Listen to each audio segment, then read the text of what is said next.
now, officially Friday morning in Baton Rouge.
What is up, everybody? Happy Saturday. Oh crap. There we are on the rebound there.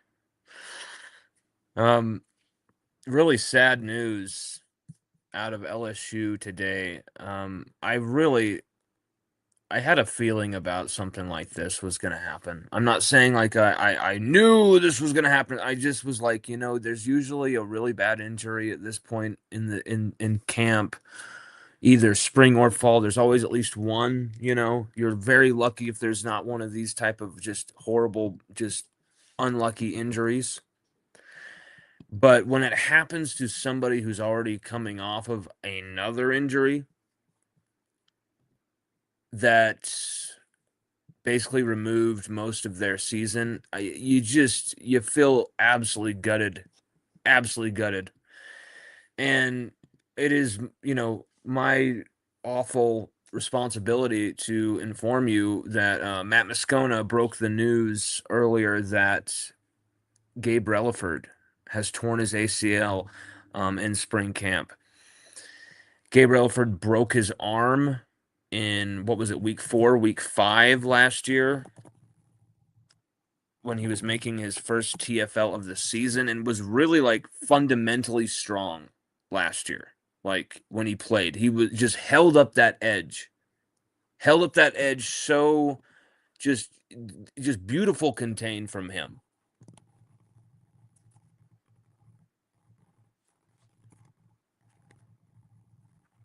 Like he just,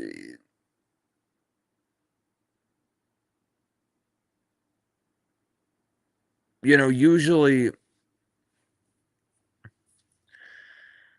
I'm speechless for this kid right now. Like man, this is just the worst case freaking scenario. His first season was in 2024, played 13 games, 10 tackles, one TFL, and then shared a sack. And that was kind of, role player, contributor off the bench, depth guy as a freshman. And then last year he was a starter, a day one starter, started through all 4 games. It was 4 games that he played. And I believe it was like right at the beginning of that 4th game. He gets that TFL and then he's just gone for the season. Who was that against? Nichols or some team like that? Southeastern Louisiana, that's who it was.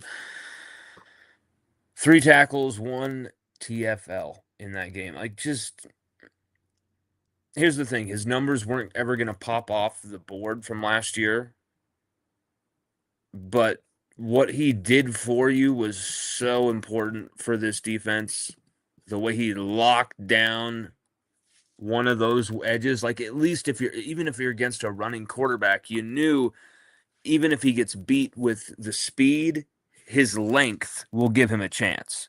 Like even if you're playing against some of the better guys with their feet, we're talking Lenore Sellers or even a Trinidad Chambliss, some of these guys who really can just make you pay with their legs, even if they're not really a traditional dual threat. Joe Burrow wasn't really a traditional dual threat, but Joe Burrow could still really just make you pay with his legs, right? Well, Gabe Reliford, in the games I saw, in the film I went back and watched, I remember when I went back and watched the season last year before he got injured, I'm like, man, as good as our defense continued to be, once Gabe Reliford went out for the season, once he went down, the level dropped off, didn't it? Don't you feel like the level of the whole defense dropped off? And then, of course, when Whit Weeks went out, that like just doubled the drop off, right? But still, up until that point, LSU may have been able to win games with with their defense alone. Like it's crazy to even like throw that type of shit around. And I'm not trying to be weird by saying that, like trying to be all full of hyperbole. I'm serious. That defense was absolutely, like, look at that Florida game. I understand Florida, terrible competition, whatever. They were locking it down and just winning games single-handedly, getting turnovers, scoring off turnovers now. All that type of stuff was heading in that direction. And Gabe Reliford was a big part of it because of just his physical, dominating presence, where, like I said, even if you are facing a really good, venomous rushing quarterback who could break that contain for a second, Gabe Reliford's length would at least buy him some type of time to, like, cut off the angle, slow the guy down, slow the dudes. It wouldn't be this unstoppable freight train coming at our linebackers and safeties every single play. Because Gabe Reliford would at least get a piece of them.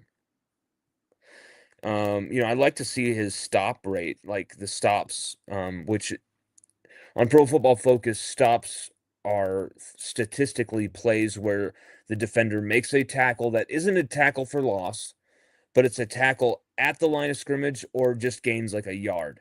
That's what a stop is, like, statistically. So when it is tough because, like, there's times I like to use the language of he made 8 stops in the game, but it kind of gets weird now that stops has become an official statistic, at least for Pro Football Focus junkies. And so I hate to kind of throw that around sometimes because stops, for me, when I hear that, it's like, oh, they got, they stop someone at the after a yard or a half yard, something, no gain on the play. That's usually what I view it as now. I would love to see the amount of stops Gabe Reliford had last season of his, let's see how many combined tackles he had. He only had 8 total tackles over those 4 games, but still, every one of those tackles probably high impact. And like I said before, on that one TFL that he had last year, that's where he broke that arm. But Gabe Reliford, man, this is a bad hit, man. This is something that we don't know for sure whether this defense can overcome or if it can't. Like, I mean, we don't know that 100%. But all I can say is last season it absolutely hurt this defense losing him. Did we have what we have now in the tank behind him on roster when he got hurt? No, hell no. We have upgraded massively at that position with Jaylen Brown, Jordan Ross, Prince Will, obviously. So you've got 3 guys right there in behind, not even counting Gabe Reliford, that could start for you. You have three really strong options there. Then you got like guys like Dylan Carpenter and behind Lamar Brown as a freshman is going to be playing. Trenton Henderson. Um, whether he's going to be more of a three tech or if he's a defensive end or edge rusher, that kind of remains to be seen. Very versatile. But Gabe Reliford, if you were going to lose him, like for the team, this is maybe theoretically one of the times you might be able to absorb the blow. However, you just don't want to be losing guys like this. Guys with length, with experience, with absolute superior athleticism, where he's going to get up and he's going to bat some passes. He's going to be able to bat some passes into the air. And if you're looking at this defensive backfield, the linebackers, this is a group littered with people who can take away the football. So you hate to see Blake Baker, Chris Kiffin lose a weapon like Gabe Reliford, a guy that can potentially do a lot of damage as a pass rusher and then potentially do a lot of damage as just a run stuffer, containment, you know, pass breakup assembling freak, kind of like a more mature, more productive Ali Gay. Ali Gay was like what, 6'7", and man, he could bat some passes. I think he had like four batted passes, four pass breakups against Mississippi State in his first ever game for LSU, and I feel bad for him because it was like one of the last years with the rule where he had to sit out a season for transferring, and he missed that 2019 season because he transferred to LSU. Like that, I feel so bad for him that Ali Gay literally should have been a 2019 Tiger. Like the rules specified that he had to sit is really unfair. But let's look at that. I want to see how many. It's against Mississippi State, his first game. Three. Okay, he's only credited with three pass breakups. I thought it was four. It felt like he had four in that game. Man, what a game. Three pass breakups, two TFLs.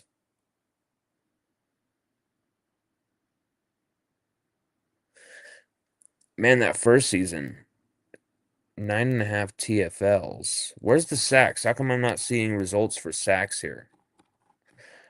This is weird.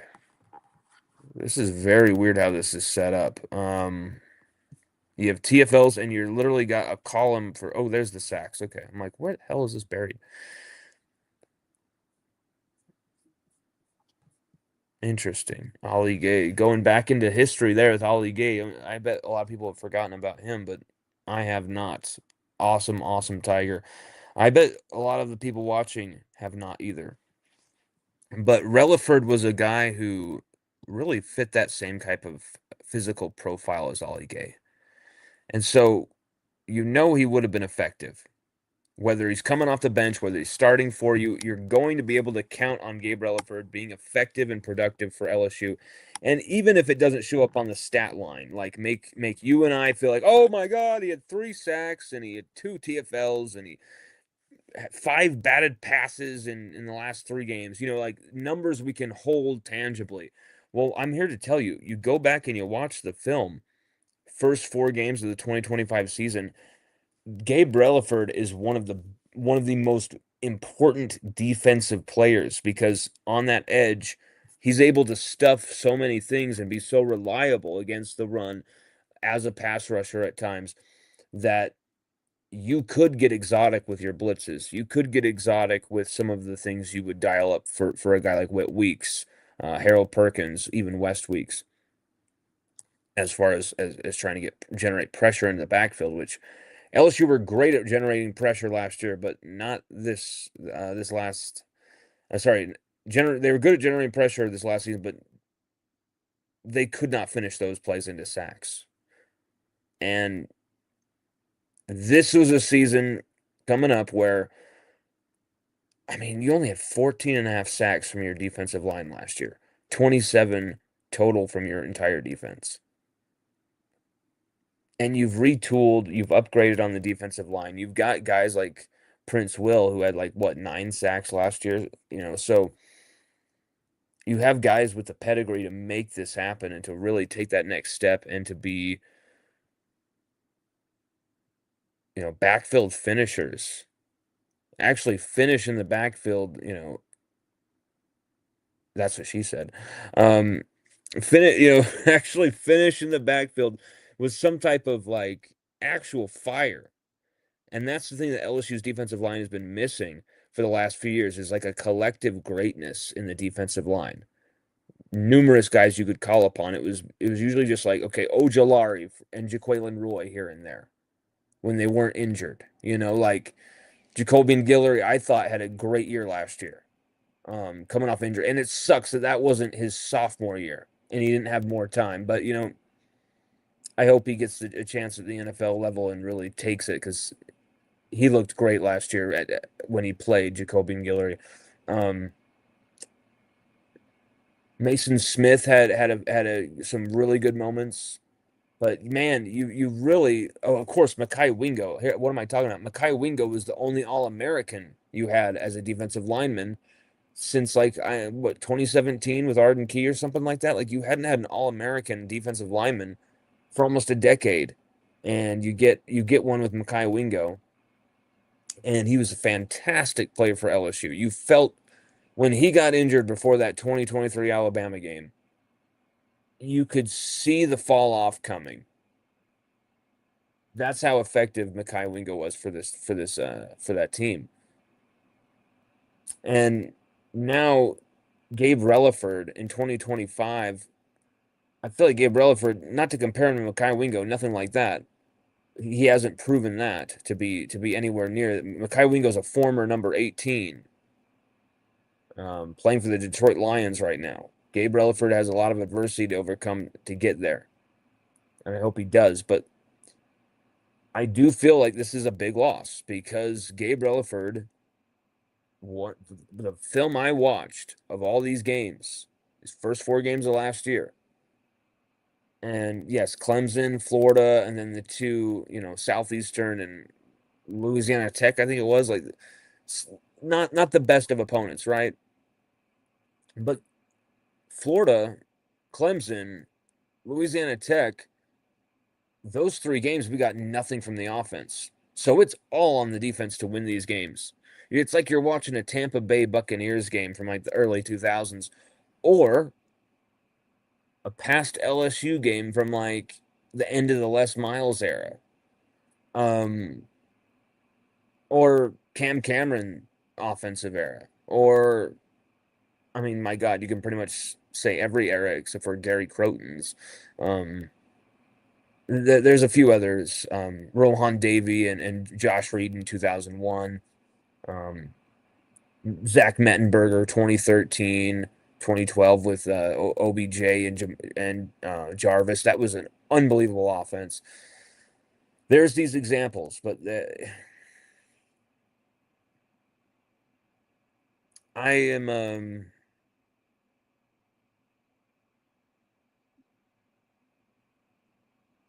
I'm stunned by the news about Gabriel Relaford. I really am. And it's the last guy that it's like, come on, like he's already dealt with enough injuries. He's already dealt with enough. Can like not wishing it on anyone else or something, but it's like, can you maybe like have someone else get like a sprained ankle or something? Not like the kid who had to deal with the worst shit now also gets a torn ACL in spring. Here's the thing though. Here's the thing. Is his season done? I mean, it's late March. He could ostensibly recover within 6 months. That could happen. But then that would leave it at late September. Could we see Gabe Relaford back on the field with LSU mid-season? Even end of season? Maybe he comes in for the last few games in a postseason run. These are things that are possible. Gabe Relaford could return to this team from this injury this season. If Adrian Peterson could pull off what he did, his recovery, Gabriel Reliford can do it. I understand that Gabe Reliford, with his size, with his stature, with his height, it is a more difficult injury for someone of his height to recover from in a like quick, speedy manner. That's something I've heard about. But you know what? Everybody is different. Every recovery is going to be different. Maybe Gabe Reliford's back from this in 5.5 months, 6 months, and maybe he misses the first 3 games of the season and then he is healthy the whole rest of the year and plays a ton. Or maybe we don't see him at all this season. And you basically have Gabe Reliford missing, basically a year and 3/4, almost 2 years of football. Like,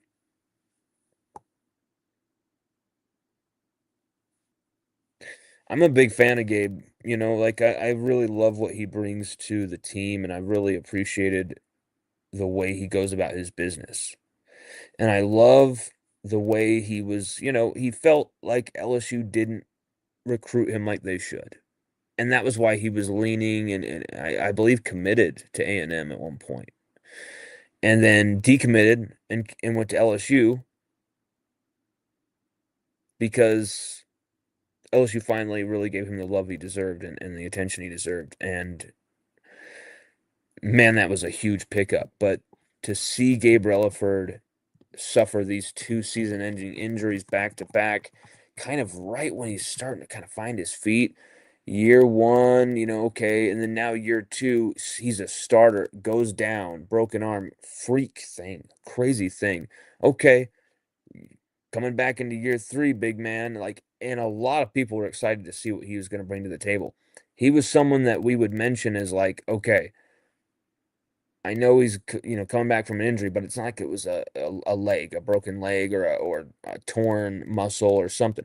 This is something that happened to his arm. He will be fit and firing and nothing to worry about. And he was. And then he tore his ACL. Another freak injury.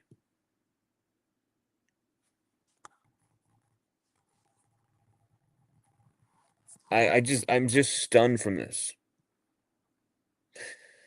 Yes, Gabe Relford did decommit from A&M on December 3rd, 2023. And then, as we know, flipped and came to LSU, just like Dominic McKinley, another guy who at the time was committed to A&M, about to go out that door to A&M, and then said, "You know what? No, I'm a Tiger. I'm staying here, staying home." Oh, this one sucks, man. This is not fun. This is not a good one. This isn't one where it's like, okay, well, we can work with this and he'll be back at this time. Like, sadly, this is all up to Gabe on how he's going to return and kind of up to things that are out of his control as well. Up to God, really. Like, factors beyond where he's going to have to push through rehab. He's gonna have to fight through rehab every single freaking day to recover from this injury and get back, hopefully in time, maybe mid-season, something like that. But he should not put too much pressure on himself to speed this thing up. He's at a moment where time is on his side. He still has time, plenty of time on his side, and plenty of eligibility too. So wait. One thing I need to see though. Does last season count against Gabe Reliford's eligibility? Because he played a fourth game. Let me look at that.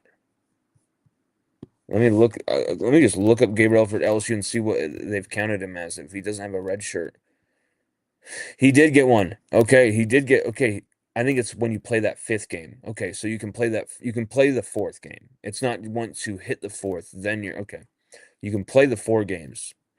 Okay, good to have that like clarified again. But so he had that red shirt for being a red shirt sophomore. Now it's like, is he going to take the red shirt again, or is he going to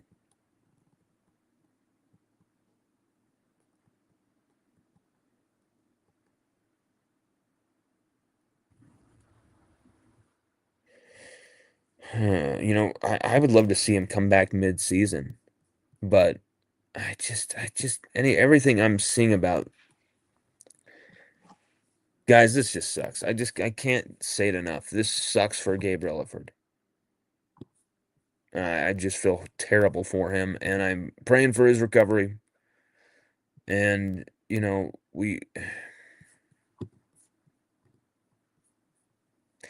just hate to see these type of horrible things happen to great people.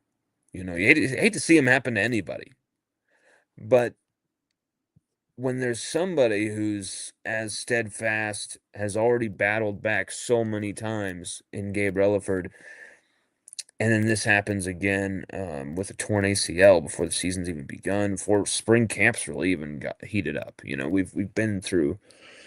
He basically tore. I think it was he tore his ACL on the third day of camp, second day of camp. So that was Matt Moscona who broke that news. Just a gut punch of news. And sadly, just like how the team had to continue, we have to continue as well. I just don't know how else to segue it, but here's more from the Verdon verdict. More footage from the Verdon verdict, where I just stunned because you do not want to see injuries start mounting and becoming an issue. You do not want to see that happen. There's Houston Longstreet. Okay, let's see what the hell's going on here. Okay, well, one second, one second. They're man, okay, so the speed of what's going on, it just keeps catching my eye. So much quicker than what you saw with Brian Kelly. And I think it's because this LSU support staff, all these helpers, all these guys, these student helpers, student assistants, all these guys, they have been so well drilled by Kiffin and his assistants of like, this is how we want practices to go. Every freaking detail down to you know, to a pin needle, kind of figured out. Lane Kiffin knows what he wants to see. Quick handoff right there. There goes. Was that Harlem Berry in 22? Or was that?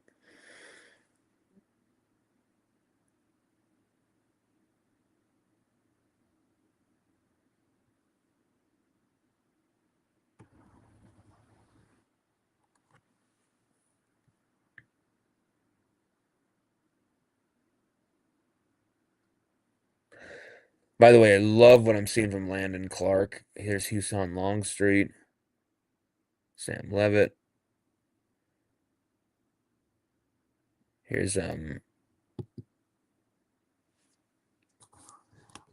my God, how can I forget this kid's name?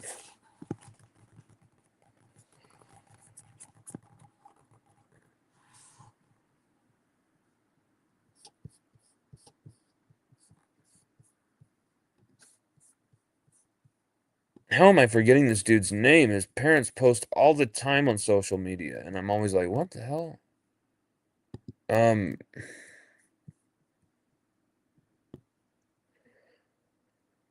Picarella, Email Picarella, of course. He's there. There's Email Picarella as well. So you've got Sam Levitt, likely first, of course. Houston Longstreet second, Landon Clark third, and then now you've got this dude fourth, Email Picarella, who was on the staff last year as well. Sorry, on the roster last year. There's Harlem Berry.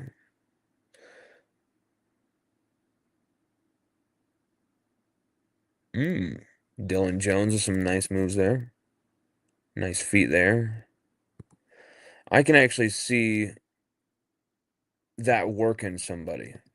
Like so rarely do you see moves in spring camp that actually look like they could actually work on somebody in a drill, but that looks like someone could buy that and fall for that fake.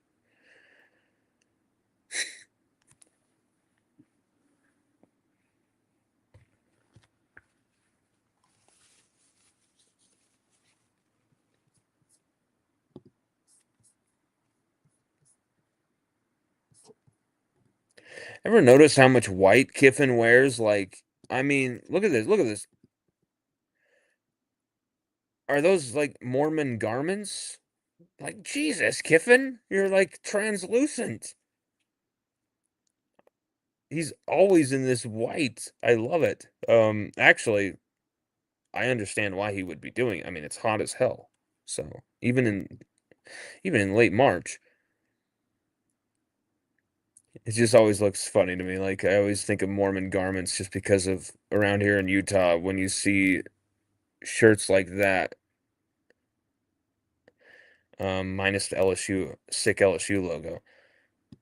See, that looks like totally customized for him. That looks absolutely customized. And that's what's sick about LSU is I guarantee they're like, what do you want to look like? And he's like, I want that. I want that. Give me that. You give me the damn visor. You knew the visor was gonna be there. You knew it. It's become part of his trademark.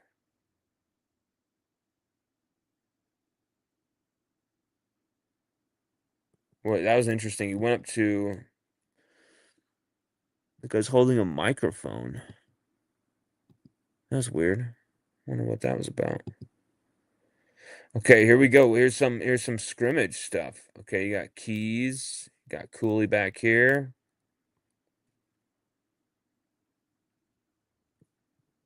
Deuce Gerald's, Big Rich Anderson. This is great footage to show some of these young guys.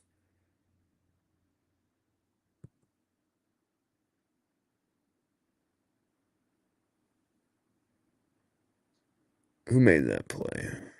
Let's see. Pass way out wide. Ty Benefield's all over that shit.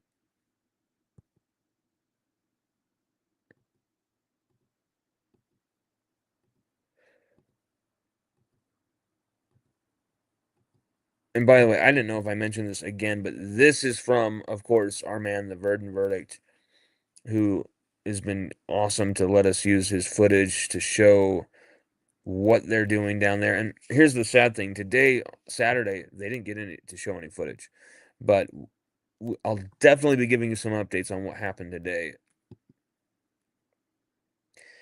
There you go, Pickett, Big Rich Anderson. I mean, this dude's a true freshman, and he's got some swagger and some vibe. Look at him. Look at him. Okay, he's kind of calling some shit out. You got Deuce Gerald's. Look at them all. There's communication. Okay. I know it's just spring. I know it's just spring. I'm not gonna get too like hyped over this type of shit. But this is what you want to see. Look at that communication, everybody. Look at how dialed in everyone. Okay, Keys, Cooley, Deshaun Spears, everyone's all okay. We're checking this shit out. We're checking this shit out. Let's see how this works. Keys all over that. Would make that tackle after like a couple yards, maybe one or two. Okay, so you got Seaton, Braylon Moore, Weston Davis, and then 70 and 55. Let me make sure who those guys are. I swear to God, one of them has to be William Satterwhite. No, 55's Alu Ba. That dude's 6'5", 327, and looks absolutely like a monster. The dude is huge. Alu Ba right there at right guard. Interesting. And then Devin Harper from Ole Miss, number 70, there at left guard. So that's right now kind of who they're feeling comfortable with or like who they're shuffling through. Weston Davis at right tackle. Who would have expected that? Weston Davis to basically be starting right tackle as springs began. The way he finished last year, the way he was last year. That is, I mean, is anyone confounded by that? The faith that this staff has shown in Weston Davis? Is anyone puzzled by that? Because it seems a little. I think they're trying to maybe play mind games with Darren Stray to say like, "Hey, we even favor this guy over you." Kind of push him or something. Like, we're gonna make you play guard. Like, I don't know, because I can't. I mean, did Weston Davis just transform suddenly? Because he had to have said something during the interview process that made them go, "We have to keep this guy." They see something and we have to keep. They're using him wrong. We have to keep this guy.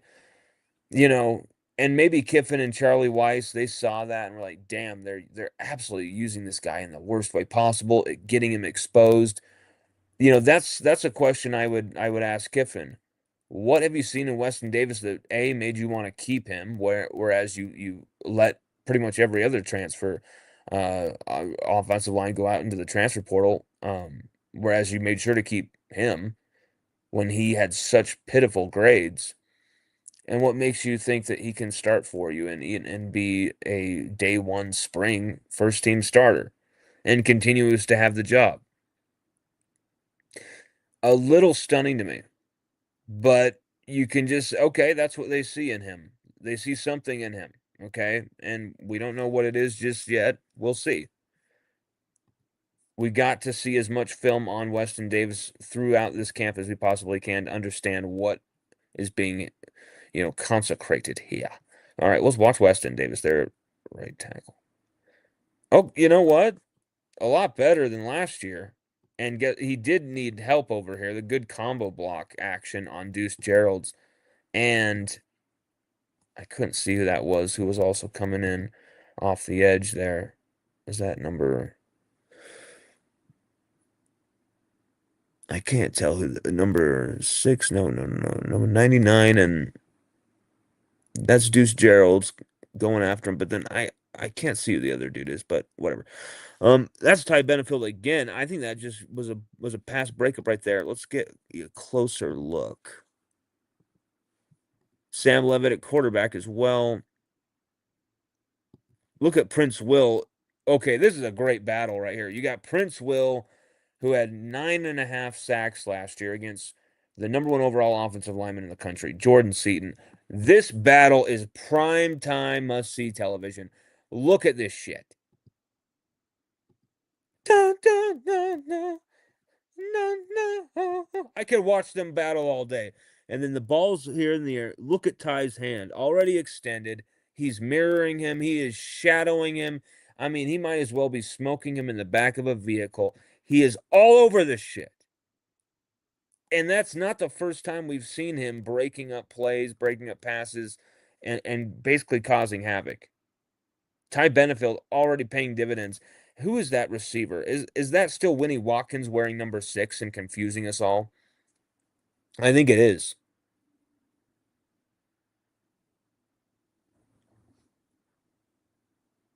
Chip, okay, I have to say something publicly. Chip, you are not a loser. Don't you ever call yourself that. Never. Never, never, never. I'm going to say this on the show publicly. Don't you ever call yourself that again, man. You fought for this country. You are an American hero, Chip. You are literally a badass. You have a heart of gold. You know when to deal the business.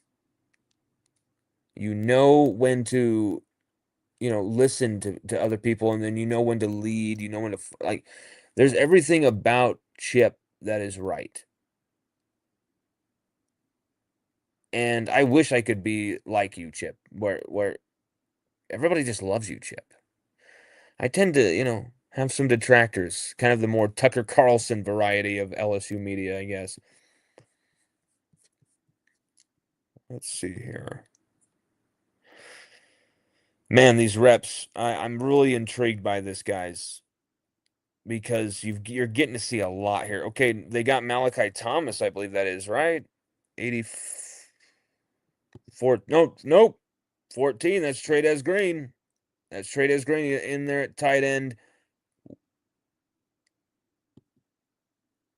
Okay.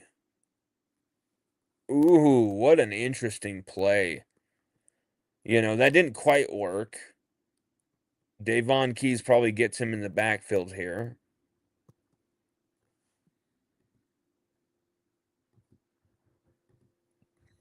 I mean, Davon Keys read this completely and was all over it. And that's, should we be running Sam Levitt that much as well right now in spring? Like, I get you want to test the ankle. Like, don't run him anymore. Like, please. Like, after what happened to Gabriel Reliford, I get needing to test his ankle and get him going in fall camp, in the summer, whatever. But man, it just feels too early. Just don't run any more of that type of shit, please. I don't want him going down with an injury. I understand you want him practicing hard. You want him to figure it out. You want our defense to have to practice against us. You can run this shit with other guys. You don't have to have him putting this ankle at risk. And I know he looks good. He looks like he's recovered like 99 out of 100% right now. Like he looks like he's, you know, if there's a big game tomorrow, he could play for sure. Would play for sure. Just be careful, man. Like spring's nowhere even close to, like, we're not even a quarter through spring. Let's take it a little easy with our quarterbacks, Liz Frank. Okay, here we go again. Seton versus Prince Will. Jordan Seton just ate him alive. Watch Jordan Seton's shuffle here. This is the Harlem Shuffle. Just eating him up. Don't take that as some weird way. There's a song called the Harlem Shuffle, by the way. So I'm using it as a joke because it's a Rolling Stones song and the way he shuffled his feet. So don't clip that and try and be weird. I mean, just beautiful. What is this? What is this like wizardry we're watching from Seton here? Watch his legs. He is bouncing on those legs. And then maybe he gets illegal hands there. Maybe he's a little too robust with the hands. I saw nothing wrong with it. There's some extras after the fact, but right there, maybe you get some holding. But it's just so intriguing to see these two players going at it. That's kind of the heartbeat of where your team's going to be as far as, looking at guys who are that elite going at it play by play and how they're going to sharpen each other. Damn, I wish there was more footage of that. Verdant verdict, brilliant footage there, man. Captured like everything there. Kevin Smith was such an incredible running back himself.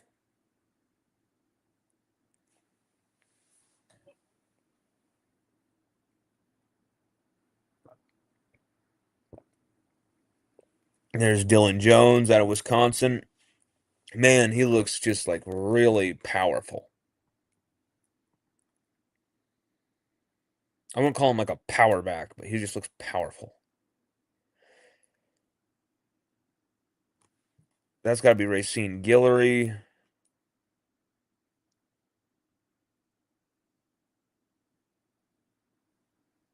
And then, of course, Harlem Berry up next.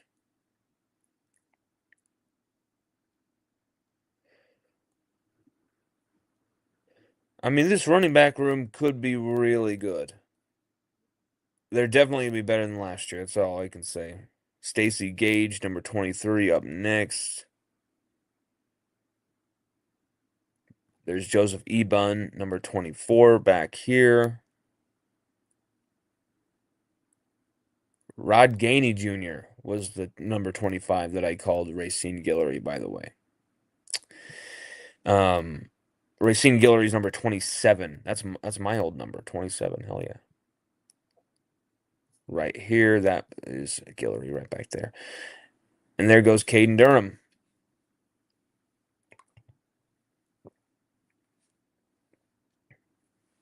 A man who almost went to Oregon.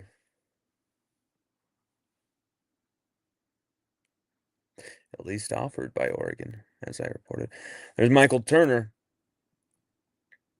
Now, here comes some PJ Woodland. And you know what? He looks bigger than last year already. He looks like he's grown like 4 years, 3 years.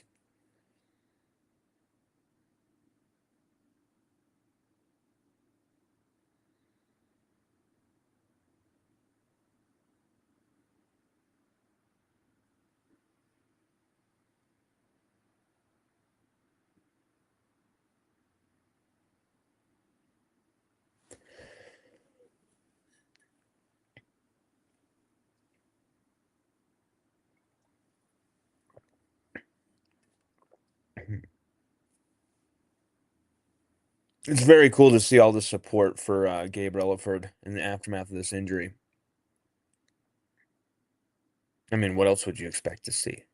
But still, it's great to see some real passion from people. Peyton White sent Gabe something. He says, been there, torn mine, came back, successful Army career, successful power lifter. Brady, Watt, Adrian Peterson, Gronk, Bridgewater, Frank Gore tore both in college. Willis McGahee, Nick Chubb, cry it out, feel it, come back, Tiger. And Gabe Relaford was like really appreciative of that post. Um, kind of cool to see that.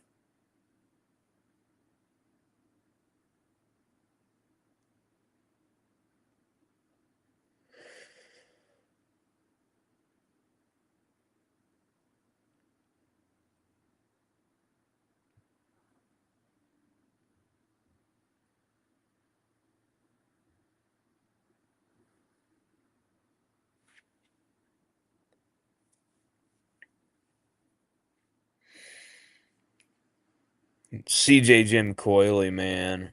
Whew. I hope they figure out something for him, a role for him, because he's so good. He just looks like he could really do it all in the field.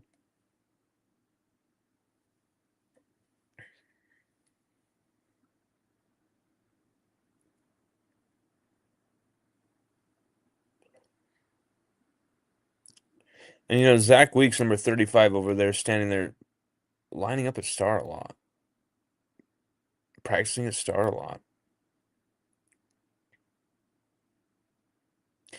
They have rotated through that star position. Just like I said, Davon Keys wasn't there the next time they had guys at star.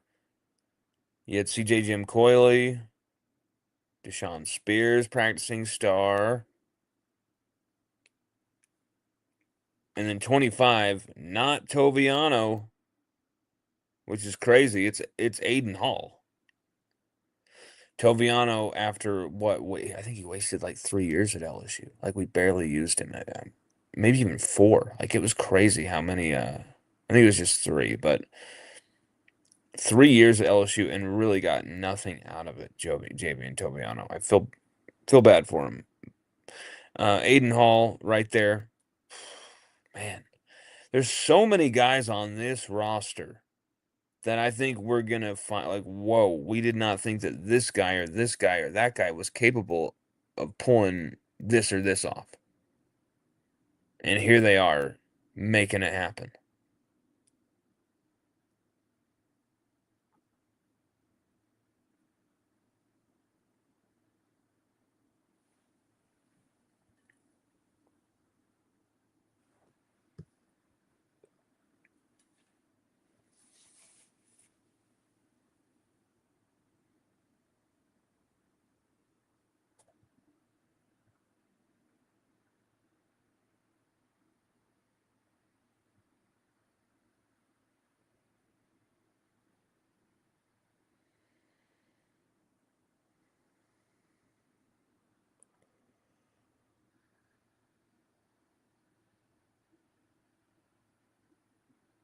Malik Blockton, 47. Deuce Gerald's 99.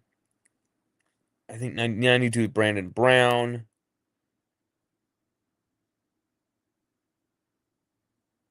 Big Rich Anderson, man. Legs like tree trunks. Joey August, I believe. 95, Sean Washington. Dominic McKinley, 96. And it's Kevin Peoples kind of running that show.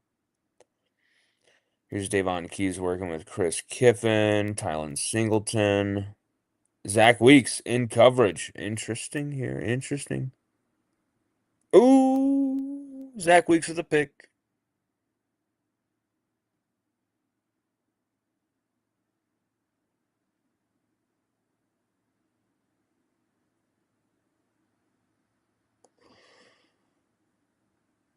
32. Who's 32?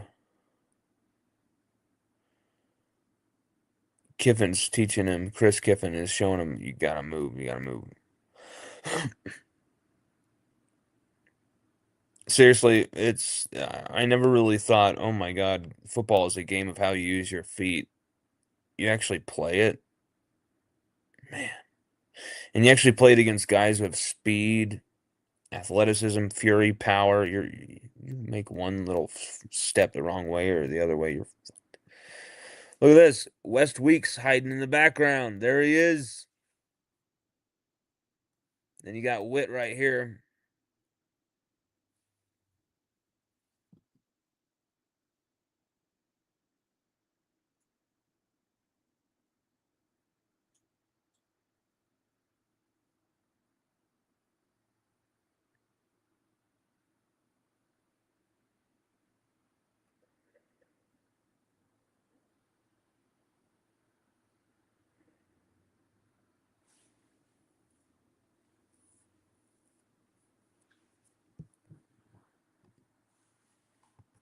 Who is that West is talking to? 24. That's Tylen Singleton. Hmm. Okay, he's not in the 50s anymore. He's now number 24. This is crazy. Some number changes that are like, what? Some whack number changes.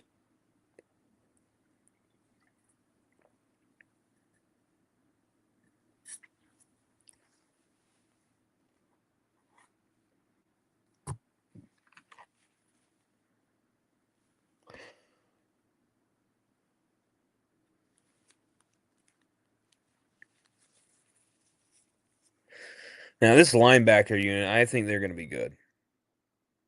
But are they deep enough to survive a few injuries? TJ Daugherty, that looks like that's why he's been brought in, but man, you've got to keep this team healthy.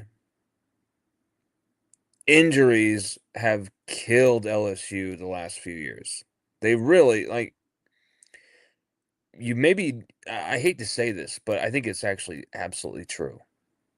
If you don't have certain injuries at certain times, and Brian Kelly's resume looks a lot better by maybe you beat Alabama in 2023, maybe you get to the College Football Playoff in 2023, but say maybe lose in the semifinals. Maybe certain injuries in 2025, obviously your quarterback, Gabe Reliford, Whit Weeks don't happen. Maybe in a weak ass SEC season, all this stuff. Maybe you do put something together. Unlikely with the offensive line and the way that team was put together, but who knows? Maybe Brian Kelly would still be the coach. And so I'm glad things kind of happen for the reason that they do. Look at Blake Baker there. I love this shit.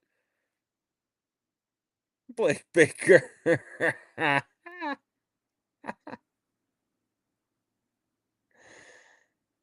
Blaker's like Blaker's like, catch me now, motherfucker. Daugherty is laughing his ass off. Oh, I love it. Blake Baker's hilarious.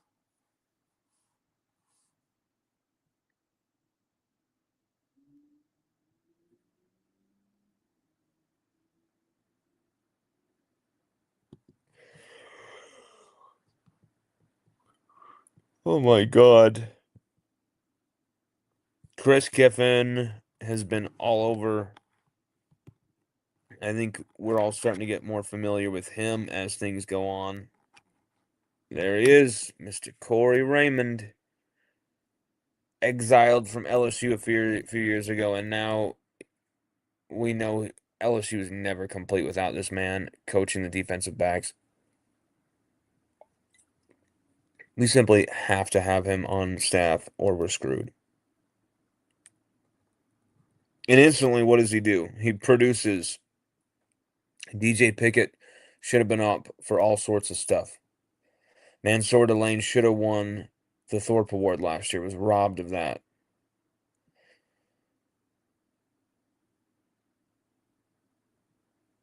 Man, I tell you what, Benefield is so versatile. You could probably play him at nickel and get away with it on almost every play because he in coverage he is adept. Here's the thing though, he's not really being tested at this point.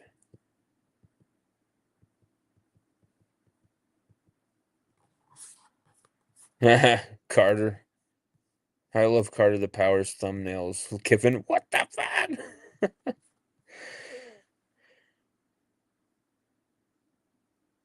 Yeah, it is kind of what the F that they were running with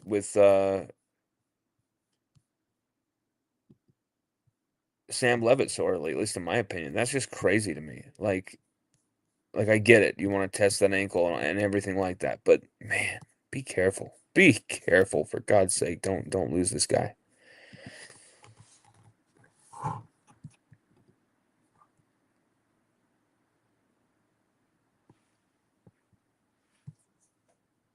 See, there's a lot of people who shit on my website, but man, it looks a lot better when you use a laptop.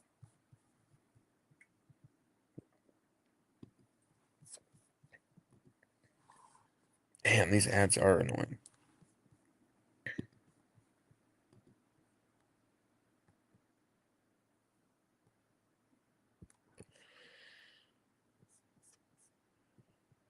Louis Corona says, praying Gabe Reliford is not one of the star-crossed great ones. Injuries are a part of the game, but it strikes some more than others. Yeah, man, it's. Thank you, Louis. It's something you just hate seeing for anybody, but Gabe Reliford is someone who just dealt with this bullshit already with the broken arm, and here we are again.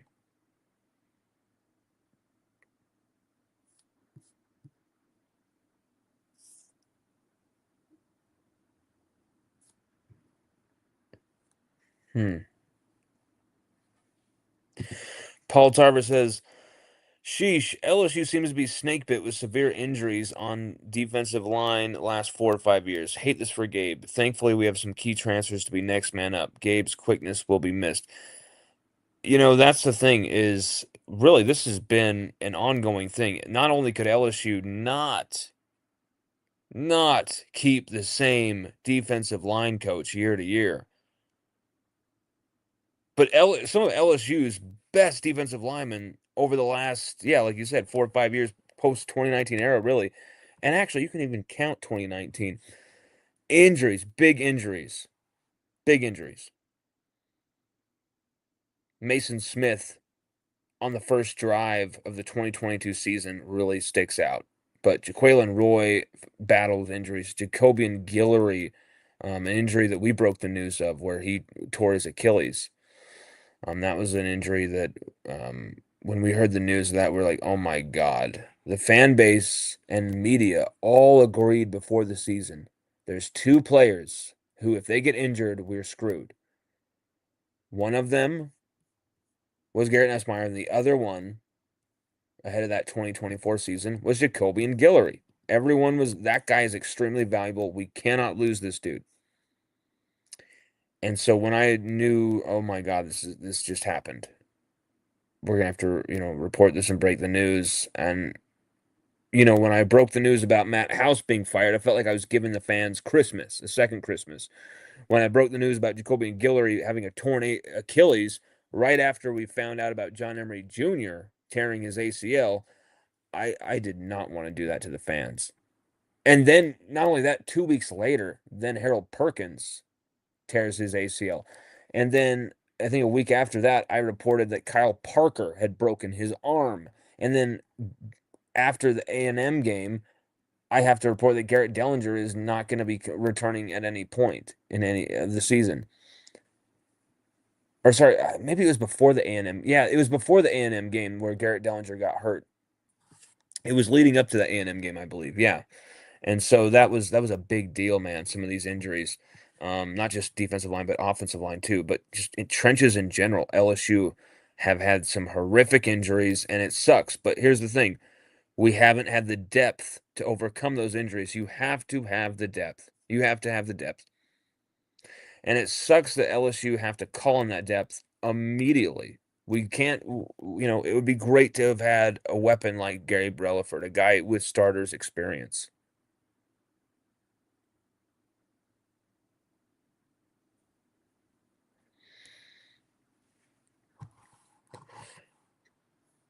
Paul also, not just Gabe's quickness, but his absolute just violence off the line of scrimmage. An absolute terrorizing tower of violence.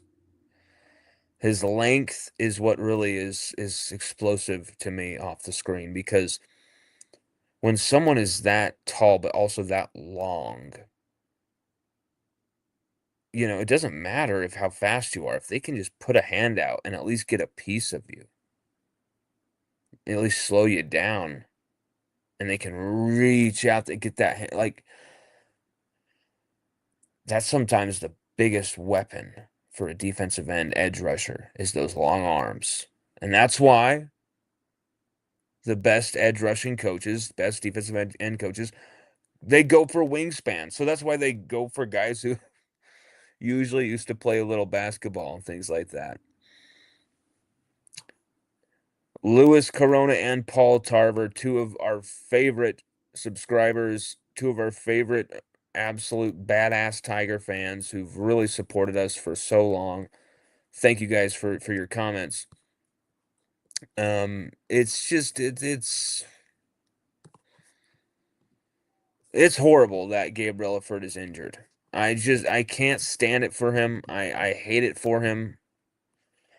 I still think he has a strong future. I don't think he has to be worried about anything like that. I think time is on his side. LSU are going to be supportive of him and help him through this difficult time. But man, oh man, does it suck for Gabe Reliford to maybe not be part of the season. I am gonna bet that he returns for at least the last 4 or 5 games and then into the postseason. I'm gonna make that bet right now. I am betting on you, Gabe, to come back stronger than ever, middle of the season this year, October, November, and to really be a invaluable piece for this defense. I'm backing you, Gabe. You have my full backing. I challenge you, and I hope you pull this off, my man.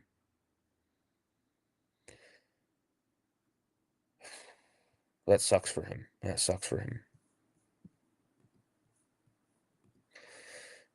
Arlin26P. Wow, that's not a bot account. That couldn't be a bot account. Why are you Serious Sports on live right now saying you stole his content? We stole his content. Okay. All right. Who dat says are you Serious Sports talking shit about you on live? I don't know what in the Rudy Poo he's talking about. I don't know what the Rudy Poo is going on. But if that Rudy Poo has more Rudy Poo to say about me being Rudy Poo, then I'll be Rudy Pooing over there with some Rudy Poo for him. He'll be Rudy Pooing all the way home. Rudy Poo Poo Poo Poo Poo. Oh, Rudy Poo Poo Poo.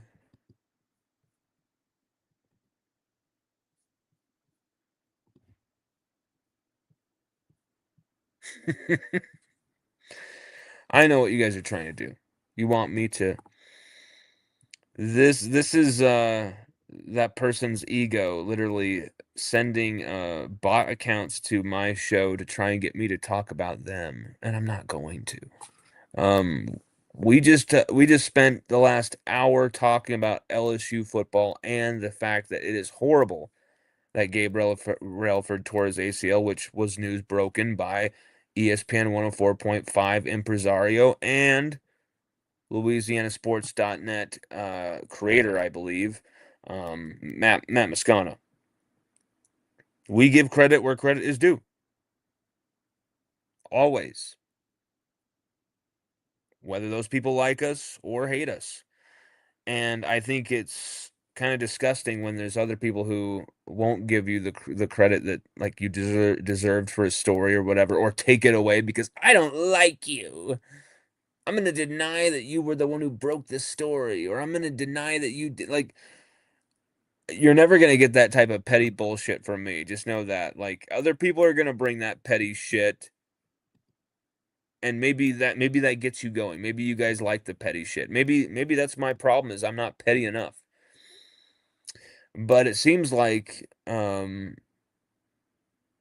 there is a tone where we can say and do whatever we want about you, but you can't even like have like like a comeback to what we said. You can't even like challenge what we said because if you do, it hurts our feelings, and we're really fucking soft.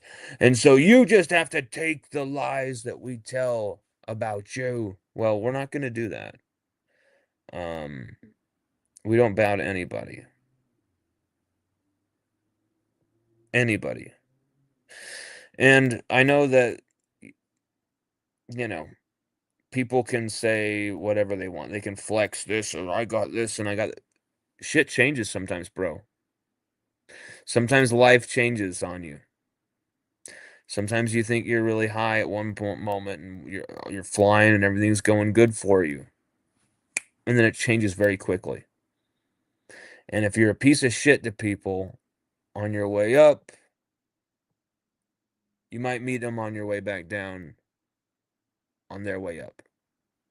So for me, this is exactly how I've always handled it with people. And maybe you want to critique how I've handled it with people or what I've said or done. How about you go and look at the context or maybe take into account my point of view for once. Maybe just for once and why I said something.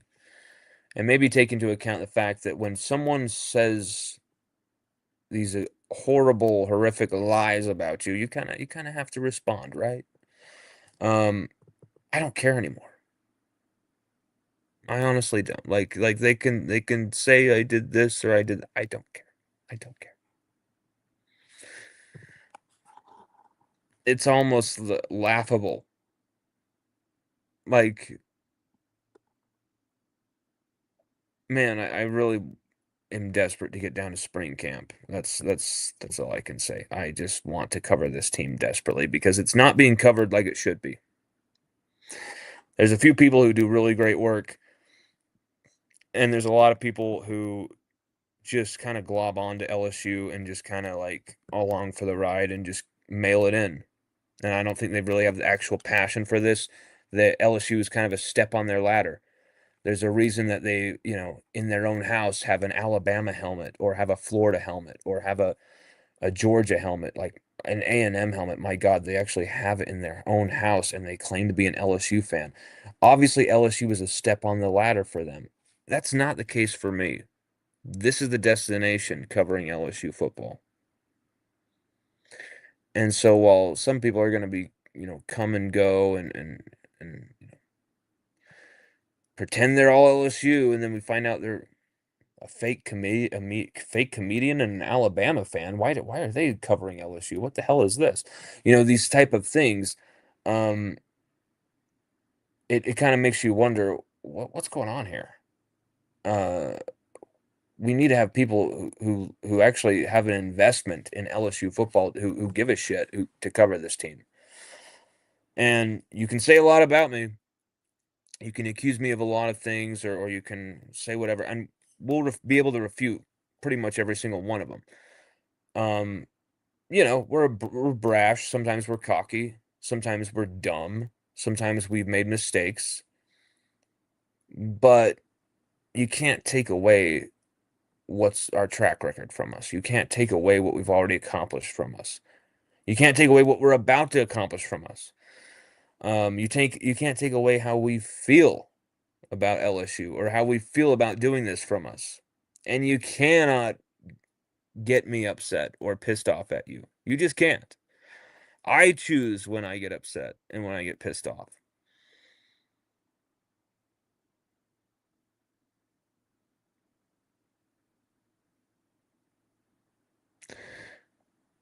And I'm unmoved. In fact,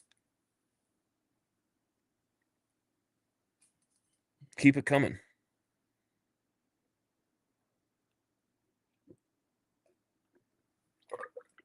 Guess what's in my drink?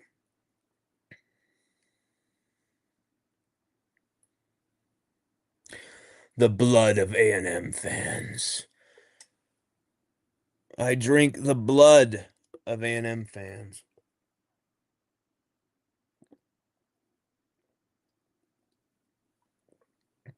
Ah, should we add some Rufino tears to that? Should we add some sprinkling of Rufino tears?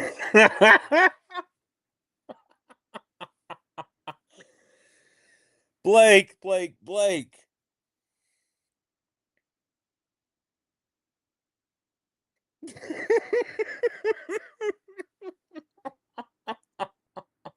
Rudy poo poo poo. Rudy poo. That's Rudy poo.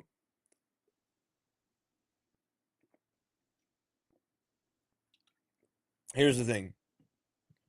I'm going to say one thing and that's it. I have no problem with anybody.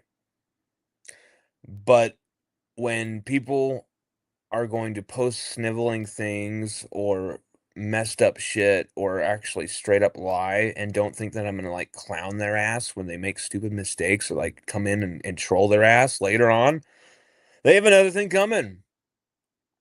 You cannot just dish it and then be too pussy to actually take it.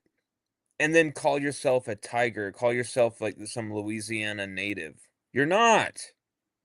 You can't, like, it might be a case where someone from Utah is more Louisiana than someone from Louisiana if they can't take what they're dishing out back, because that's just soft as shit. I can. You can insult me, you can go at me. People have been doing it for years. People have lied to the entire LSU football nation community about who I am and what I've done for years. But here's the one thing you cannot change. When all of you meet me, one by one, you're all gonna love me. Like game over. You're gonna get drunk with me, you're gonna get stoned with me, you're gonna get arrested with me, we're gonna do some crazy shit. All right? And then it's game over. I'm a man of the people. And it just so happens that the people who usually come at me aren't. Whether they pretend they are or whatever. They want that establishment bag. They want to be part of that in-crowd club. I like a lot of the people in the club. I have no problem with anyone in the club. But just acknowledging that there might be an establishment club for LSU media makes it seem like you're a conspiracy theorist. But then, when one by one, they kind of use the same messaging and kind of all in a line up and go at you or do certain things, makes you wonder. Always to try and make us look illegitimate. But here's all we have to do to prove that we're exactly where we should be. I love LSU, and I'm gonna keep covering it no matter what you do. That's it. That's it. And when someone says you're not a source, when someone says you have no clue what you're doing and you get everything wrong and blah blah blah, but then they actually themselves credit your breaking news. What does that tell you? It tells you that they're comfortable lying to your face.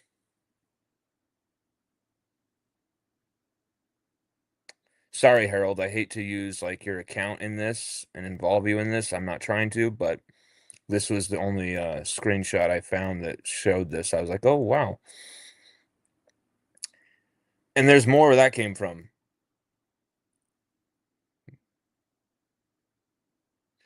All we're asking for is for people to not do us dirty. All we're asking for is for people to just give us the modicum of respect of not even you don't have to respect us like a journalist or something. You can completely disrespect what we do. We don't care. Just respect us like a human fellow human being. That's it. Let us do what we're doing. And that's it. That's all I have to say. This has been LSU Odyssey Live. We have talked about it all. We've talked about media shenanigans. We've talked about Gabe Reliford tearing his ACL, which is horrible. And we've talked about and gone in deep dive of that spring camp footage. That was amazing footage from our friend Verdon Verdict. Brilliant film by him, provided by him. Definitely follow and subscribe to his stuff. We are going to impress the lady now before she gets home by doing all these dishes, and hopefully that will uh endear some loving back our way. Um yeah, everybody, thank you so much for watching. Big audience today. Um Follow us at LSUODYSSEY.com. Not at LSUOdyssey.com. At LSU Odyssey on Twitter and LSUOdyssey.com. We could absolutely use it. I mean, here's the thing. Our account has been like shadow banned or some bullshit, so people don't even see a lot of it right now.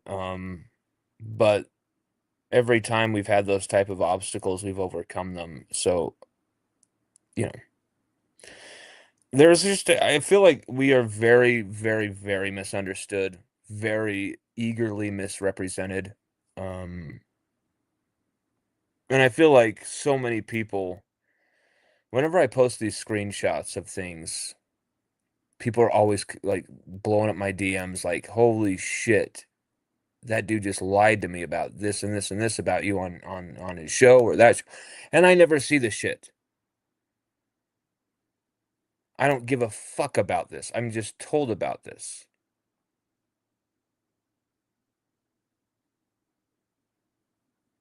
But at some point you get exhausted and you just have to say, "Look, I don't give a fuck what you do." Period. And I'm not going anywhere. Whether, you and the IDF want to suspend my account again or whatever, I don't give a shit. I'll make another account. And someday, maybe your account will get suspended. Maybe you'll say something that pisses someone off, Blake, and then you'll have to find out who is your friend really and how many bot accounts you can make in a hurry. We'll see. We'll see about that. We'll see how many bot accounts you can make.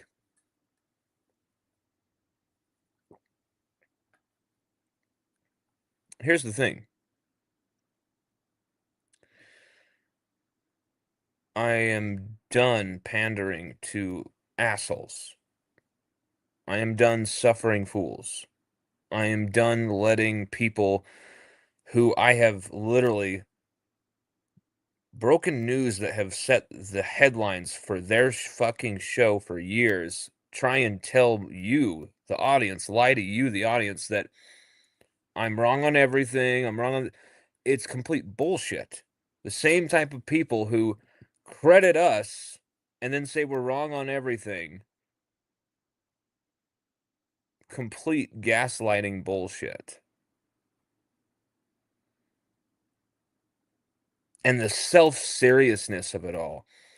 Dude can't even take a fucking joke. Dude can't even like self-deprecate himself. He can't even make fun of himself. He can't even like tolerate a little bit of humor. It's sad. It's sad. Half of the reason he hates me is probably he's too literal and dull-headed to understand the humor. And sometimes he took a shot at me, and it's like, dude, I'm just like joking around here. Like like calm down, you know? No, you took a shot at me. And I feel like if I acted like that, people would be like, "You pussy. Hey, just deal with it." That's how this world is, because that's what people have said whenever I've been like, hey, you said some horrible, that's just what you have to deal with that. Okay. And then like I'm like, hey, you're in Louisiana. You should be there. I have to get on an airplane every time I want to see the LSU, the LSU ops. I have to spend thousands of dollars just to get down every time. You're in Louisiana. You should be there. And it took you years to get out of the fucking basement. So congratulations, Blake. And it's like, I didn't even say the last part, but that's a shot. And it's like, dude, everything is a shot at this point. Like, you're trying to say there's so much shooting going on. It's Willem Dafoe at the end of Platoon, and you're, and dude, I'm like, I want to have fun doing this. I want to be outrageous doing this. I want humor. I want to entertain you guys. I want to inform you guys. I want to give you guys news that everyone else is too fucking scared to cover. Like we did last fall when we covered the Garrett Nussmeier injury story. Like we did the year before that when we broke the news about Greg Brooks Jr. having a brain tumor. One of the biggest stories in college football. In back-to-back years, who broke those fucking stories? The guy who's wrong about everything?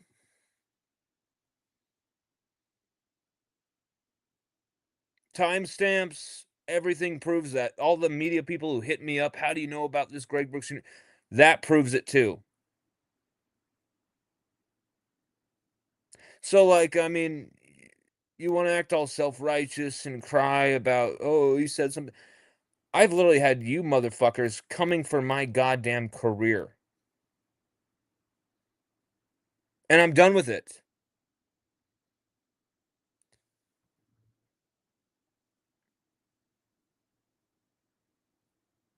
I'm not going to put up with it anymore. Because we've never dreamed of doing this type of shit to you. And then when we call you on your shit, you act like we're such a horrible person and we talk shit and all this stuff. And it's like, no, you're the one talking shit. We're the one taking your ass down. And you can't handle it. So then you project what you're doing onto me.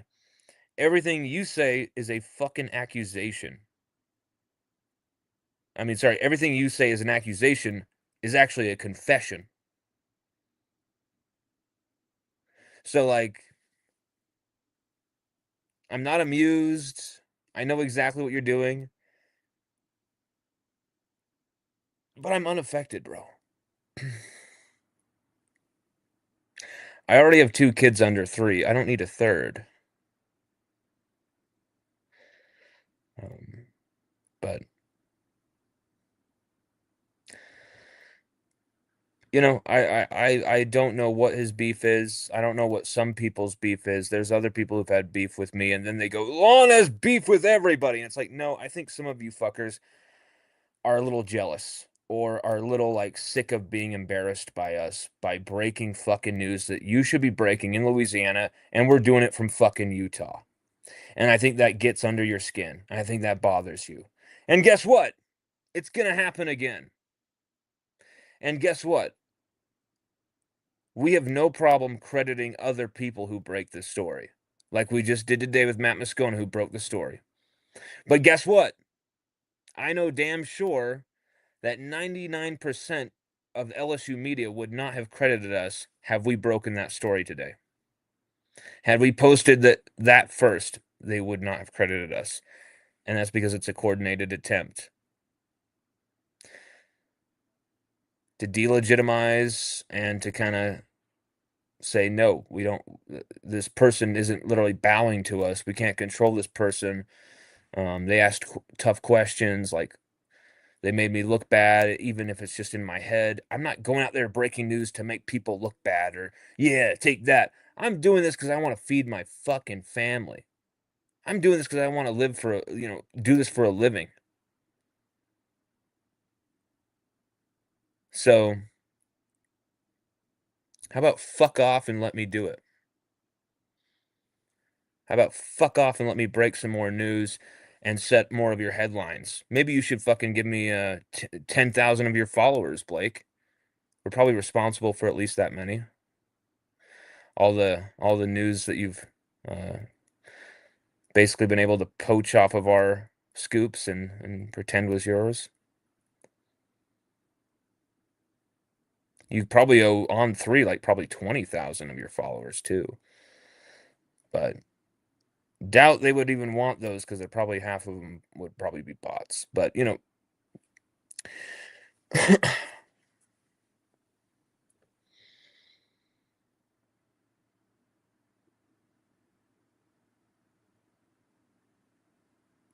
I love it. I love when people actively hate on me like this and talk shit on me like this. I fucking love it because guess what? I got more, baby. I got more. Come on. Come on. Come on. Come on. Come on. Think I'm not used to a little fight?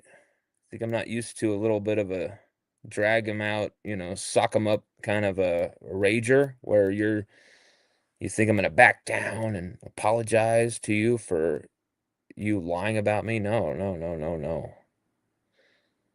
This is a war you did not want to start, buddy, but you started it, and we're gonna finish it. Everybody, I love you. Even if you're watching and you hate our guts, well, we love you. And as always, go Tigers, baby.